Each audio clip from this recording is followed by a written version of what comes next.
12 अक्टूबर सन 1992। इस दिन सरिता ने गौरी को अपने घर पर बुलाया था, क्योंकि सरिता के घर में उस दिन कोई था नहीं। गौरी और सरिता दोनों ही पक्की सहेलियां थीं। दोनों ही 12वीं क्लास में पढ़ाई कर रही थीं। जब सरिता के घर में गौरी आई तो दोनों साथ में बैठकर बातें करने लगी। कुछ देर के बाद उनकी एक तीसरी दोस्त कैथरीन भी उनके पास आ गई। अब तीनों मज़े से आपस में बातें कर रही थीं। धीरे धीरे बातचीत का मौजू भूत प्रेत की ओर चला गया। तीनों बातें करने लगी और अपनी अपनी राय रखने लगी कि भूत प्रेत वाकई में होते भी हैं या फिर नहीं। सरिता का मानना था कि भूत प्रेत होते हैं। गौरी कहती थी कि भूत प्रेत जैसी कोई भी चीज़ इस दुनिया में नहीं, और कैथरीन इस बारे में श्योर नहीं थी। उसका कहना था कि उसने लोगों के मुंह से सुन रखा है, लेकिन कभी अपने सामने किसी भी भूत प्रेत को नहीं देखा। सरिता ने एक चीज़ निकाली। उसमें ABCD तक लिखी हुई थी और 1 से 9 तक नंबर लिखे हुए थे। 9 के बाद उसमें एक 0 भी था। वो एक अजीब सी चीज़ थी जो किसी चार्ट पर बनी हुई थी। सरिता ने कहा कि ये ओएजा बोर्ड है, इससे हम भूत प्रेतों को बुला सकते हैं। पहले तो गौरी और कैथरीन को उस पर यकीन नहीं हुआ। वो लोग कहने लगी कि ये सब सिर्फ किताबी बातें हैं, लेकिन सरिता के बार बार कहने पर वो लोग इसे इस्तेमाल करने के लिए राजी हो गई। सरिता ने कहा कि सोच लो, बाद में डरना नहीं, क्योंकि जब भूत आता है तो अगर हम डर गए तो वो हमें नुकसान पहुंचा सकता है। हम उसे जैसे बुलाएंगे उसे वैसे ही वापस भेज देंगे, ठीक है? दोनों लोग इस बात पर राज़ी हो गई और फिर सरिता ने वहाँ की सारी लाइटें बंद की, कमरे में अंधेरा किया और उसके बाद मोमबत्तियाँ रोशन की। कुछ मोमबत्तियाँ उन्होंने उस ओएजा बोर्ड के पास रखी। इसके बाद उन्होंने सारे खिड़की दरवाजे बंद कर दिए, मगर एक दरवाज़ा उन्होंने खुला छोड़ दिया। सरिता, गौरी और कैथरीन तीनों लोग एक साथ बैठ गईं। अब तीनों लोग किसी आत्मा को बुलाने के बारे में सोच रही थी। सरिता ने कहा कि हम लोग एक आदमी की आत्मा को बुलाते हैं। उस आदमी का नाम है मयूर। मैंने अखबार में पढ़ा था कि पानी के जहाज़ डूबने की वजह से पिछले दिनों उसकी मौत हो गई थी। कहते हैं कि जब किसी की ताज़ी मौत होती है तो उसकी आत्मा को हम आसानी से बुला सकते हैं। तो हम लोग मयूर की आत्मा को बुलाएं? गौरी कहने लगी, तुम्हें जिसे भी बुलाना है बुलाओ, मैं भी देखूं ये भूत प्रेत होते कैसे हैं और दिखते कैसे हैं। बस फिर क्या था, जैसे जैसे सरिता ने उन दोनों को बताया वैसे वैसे उन दोनों ने उस ओएजा बोर्ड पर अपने अपने हाथों को रखा। उन्होंने हाथ एक स्ट्राइगर पर रखा हुआ था जो गोल किस्म का था, और उसके बाद तीनों ने आंखें बंद की और मयूर नाम को पुकारने लगी। सरिता ने कह रखा था कि सब लोग पूरी शिद्दत से उसे बुलाना, ऐसा बुलाना कि जैसे वाकई में तुम्हारी आत्मा उससे मिलने को तड़प रही हो। तीनों ने ऐसा ही किया और वो लोग उसे बुलाने लगे। काफ़ी देर तक ऐसा करते रहने पर भी वहाँ पे कुछ नहीं हुआ। 10 से 15, 15 से 20 और 20 से 25, इसी तरह से पूरा 30 मिनट बीत गया, मगर वहाँ पर कुछ भी नहीं हुआ। इतनी देर तक गौरी ये सब बर्दाश्त नहीं कर पाई और उसने आंखें खोल दी। उसने बीच में ही बोल दिया। उसके ऐसा करने पर सरिता बहुत नाराज़ हुई। कहने लगी कि ये सब इतनी जल्दी नहीं होता, हम लोगों को थोड़ा तो सब्र रखना ही पड़ेगा। चलो फिर से करते हैं। गौरी दोबारा करना नहीं चाहती थी, मगर सरिता के बार बार कहने पर वो ऐसा करने के लिए तैयार हो गई। और फिर उन लोगों ने दोबारा स्ट्राइगर पर अपने अपने हाथ रखे और आंखें बंद करके मयूर को याद करने लगी। वो लोग धीरे धीरे पूरी शिद्दत से उसे याद कर रही थी, उसका नाम ले रही थी। फिर से आधा घंटा बीत गया, मगर इस बार गौरी ने कुछ भी नहीं बोला। वो तीनों बैठी रहीं धीरे धीरे 1 घंटा बीत गया। वो लोग वहीं पर बैठी रहीं। 1 घंटे के बाद उनके कमरे में किसी अनजानी सी हवा का वहाँ पर आना हुआ। वो लोग सिहर सी गईं, थोड़ा सा कांपी, मगर सरिता ने सबसे पहले ही कह रखा था कि कुछ भी होने पर तब तक आंख नहीं खोलेगी जब तक सरिता उनसे बोल ना दे। वो लोग बैठी रहीं। ठंडी हवा का झोंका उस कमरे में मंडरा रहा था। धीरे धीरे वो हवा का झोंका शांत पड़ गया और फिर किसी के वहाँ पर आने की आहट सुनाई दी। ऐसा लग रहा था कि कोई अपने भारी भरकम कदम रखता हुआ उस कमरे की ओर आ रहा हो। जब सरिता को इस बात पर यकीन हो गया कि उन तीनों के अलावा वहाँ कोई और भी मौजूद है, तो उसने अपनी आंखें खोल दी और फिर उसने जो सामने देखा उससे वो थोड़ा सा तो डर गई। उसने अपनी सहेलियों से भी आंखें खोलने को कहा। उसकी सहेलियों ने भी अपनी अपनी आंखें खोली और उन लोगों ने भी उस दरवाजे के सामने किसी साए को खड़े पाया। ऐसा लग रहा था जैसे कि किसी ने लंबा कोट पहन रखा हो, सिर पर हैट लगा रखी हो, और उसका वजूद बड़ा अजीब था, किसी बहते हुए धुएं की तरह। ठोस शरीर नहीं मालूम पड़ रहा था, मगर कदमों की आहट से ऐसा लगता था कि उसके कदम बहुत भारी थे। वो धीरे धीरे उनके करीब आने लगा। ये देखकर कैथरीन और गौरी के माथे पर पसीना आ गया और सरिता के दिल की धड़कनें भी तेज होने लगी। ये सब वो तीनों पहली बार फेस कर रही थी। वो लोग कांपने लगी। वो अजीब सा वजूद उनके सामने आकर खड़ा हो गया। उन लोगों को उसका चेहरा नहीं दिखाई दिया और ये तीनों उसका चेहरा देखने की ज़्यादा हिम्मत भी नहीं कर पाई। वो आकर खामोशी से उनके पास खड़ा रहा। कमरे में एक अजीब सी खौफज़दा हवाएं चल रही थी। सरिता को यह समझ नहीं आया कि वो क्या करे। वो तीनों चुपचाप कुछ देर बैठी रहीं। उसके बाद सरिता ने हिम्मत करके कहा, तुम कौन हो? क्या नाम है तुम्हारा?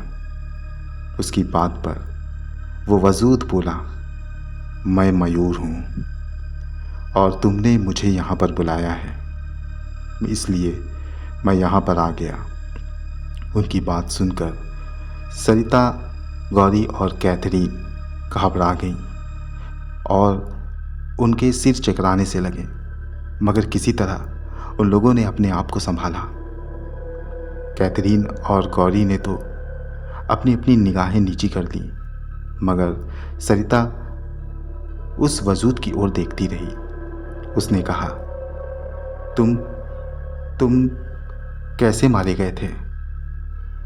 उसके इतना कहने पर वो वजूद बोला, मैं पानी के जहाज में सवार था और हमेशा हमेशा के लिए अपना देश छोड़कर जा रहा था, मगर न जाने मेरी किस्मत में क्या लिखा था कि जिस जहाज में मैं सवार था उसमें कोई खराबी हो गई और इसके साथ ही एक बदकिस्मती ने मेरा पीछा नहीं छोड़ा।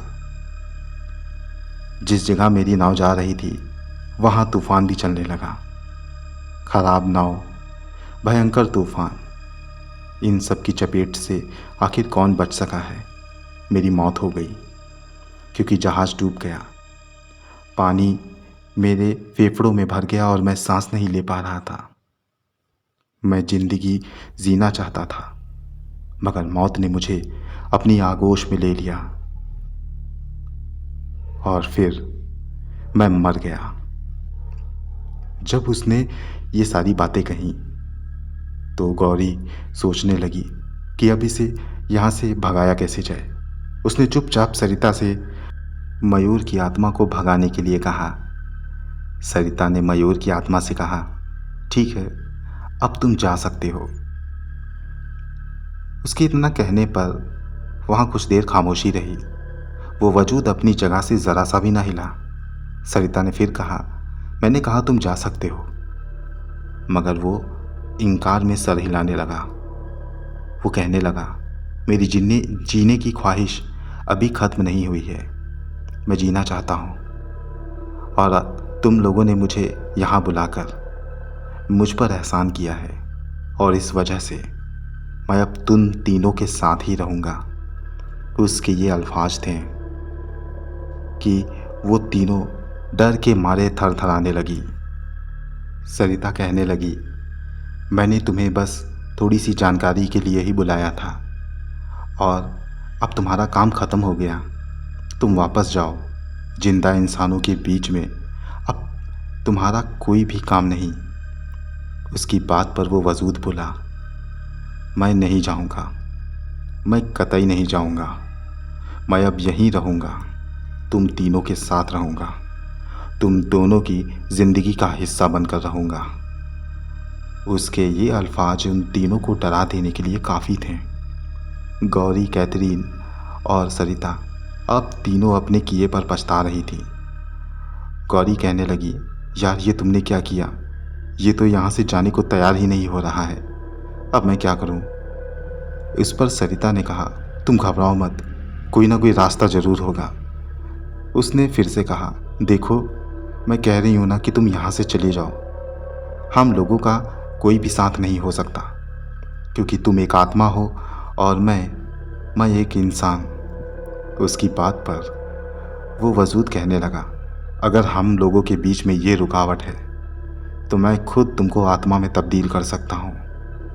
कहो तो अभी तुम तीनों की जान निकाल लो। ये बात सुनकर कैथरीन तो चीखते चीखते रह गई। सरिता ने कहा, नहीं नहीं, तुम ऐसा कुछ मत करना, तुम प्लीज़ यहाँ से चले जाओ।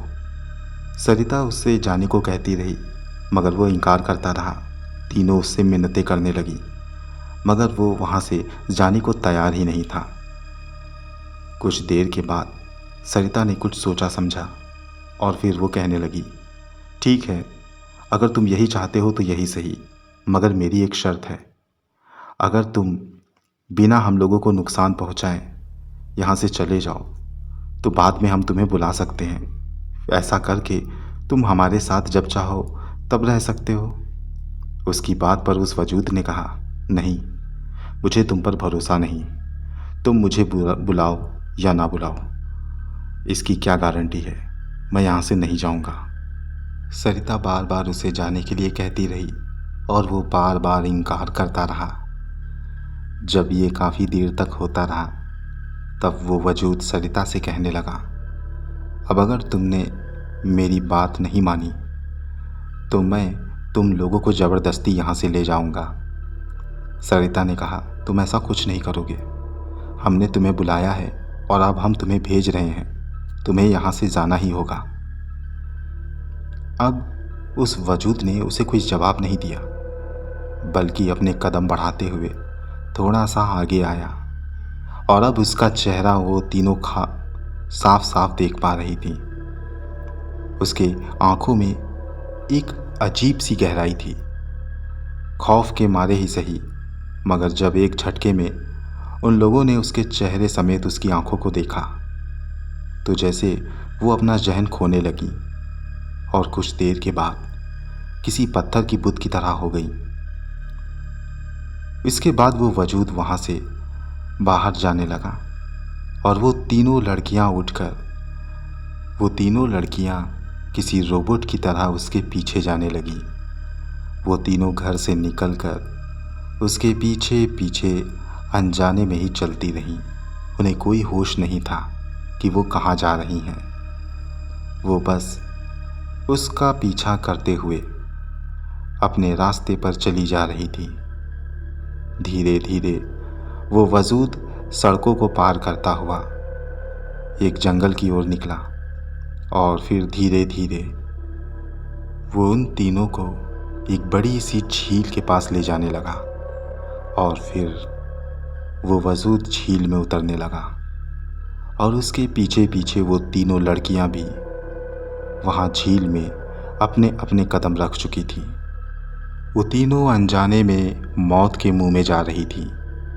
जब वो तीनों कमर की गहराई तक के पानी में पहुंची, तभी उसी वक्त एक साधु की नज़र उन तीनों पर पड़ी।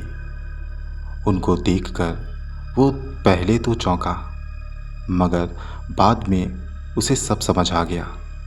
उसने उस गैबी मखलूक को देख लिया था जो उनके आगे आगे चल रही थी। वो साधु लंबे कदम बढ़ाते हुए उन तीनों लड़कियों के करीब आया और फिर हाथ में उस झील का पानी लेकर अपने मन में कुछ मंत्र पढ़ने लगा और दूसरे ही पल उसने वो पानी उन तीनों लड़कियों के चेहरे पर फेंका।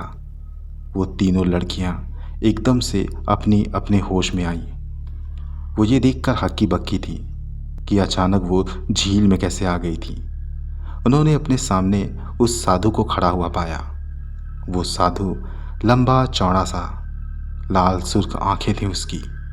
वो उनके सामने खड़ा था, गुस्से से उन्हें घूर रहा था। उसने एक नज़र उस वजूद पर डाली जो उनको उस झील में लाया था और फिर उन तीनों लड़कियों पर। वो साधु मन ही मन कुछ पढ़ने लगा। इसके साथ ही उसने अपना एक हाथ उठाकर उस आत्मा की ओर कर दिया। धीरे धीरे वो आत्मा वहाँ से गायब हो गई। इसके बाद उस साधु ने इन तीनों लड़कियों को डांटा। उसने इतनी तेजी से इनको डांटा कि ये तीनों कांप कर रह गईं। वो साधु उनसे कहने लगा, ये हरकत जो आज तुम लोगों ने की है, ये आइंदा मत करना, वरना मैं बचाने नहीं आऊँगा। किसी आत्मा को इस तरह से बुलाना तुम्हारे जान के लिए बहुत बड़ा खतरा बन सकती है। किसी भी आत्मा को कभी भी किसी भी तरह का बुलावा मत देना। अब तुम तीनों अपने अपने घर जाओ। उस साधु को देखकर वो तीनों डर रही थी। वो तीनों वहाँ से उल्टे पांव अपने घर भागी। घर आकर उन लोगों ने चैन की सांस ली। वो तीनों काफ़ी दिनों तक डरी रहीं। उनको काफ़ी दिनों तक किसी की मौजूदगी का एहसास भी होता रहा। हालांकि उन तीनों ने इस बारे में अपने घर में किसी से नहीं बताया। वक्त बीतता रहा, ये तीनों बड़ी हुई और अब इनके दिल से वो डर खत्म हो गया था। मगर आज भी ये तीनों जब मिलती हैं और उस बारे में बात करती हैं तो कांप सी जाती हैं। वो साधु को भी दिल से बहुत ज़्यादा शुक्रिया अदा करती हैं जिसने उन तीनों की उस रात जान बचाई थी।